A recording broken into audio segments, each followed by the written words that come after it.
Hi everyone, welcome back. Many years ago I was in Israel and I remember standing on the plains of Megiddo where the Bible speaks of the battle of Armageddon that will take place. And just looking across this vast arena, my mind was filled with all sorts of pictures as to what it will be like. I've been in France and I've been in areas where there was a great battle during the Second World War. I've been in various places in South Africa where there was a great battle during the Boer War.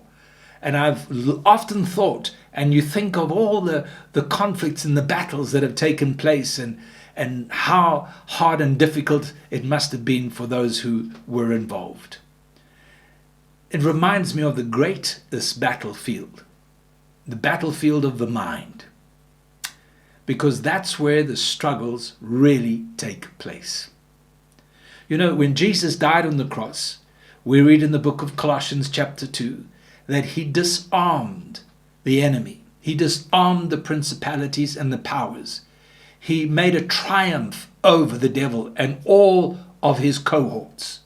Jesus came out of that grave after his death and resurrection in victory. Now we are born again by his Spirit. And we are translated from the kingdom of darkness into the kingdom of light, the kingdom of his dear Son.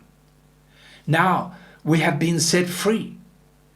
The problem is, instead of walking in the Spirit and having faith in the promises and the purposes of God, we find ourselves so often debating many issues in our mind. And the battle begins there. The enemy will plant seeds of doubt. Our flesh will plant seeds of desires and lusts and so on. And we have this war that takes place.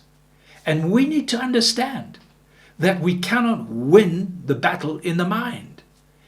It's not here, but it's by his Spirit through faith in what Jesus Christ has done. If we resort to having a battle against our flesh in our mind, and a battle against the enemy in our mind, then we are without Christ. It's as if we have denied the power and the purposes that he accomplished for us on the cross.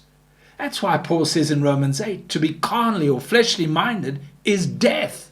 We need to be spiritually minded, where there is peace and life. So we need to cast down all the thoughts, all the imaginations. That's what Paul says in 2 Corinthians chapter 10. Get out of this mind, get out of this battlefield and walk in the Spirit, and you will not fulfill the lusts of the flesh. May the Lord help you. God bless.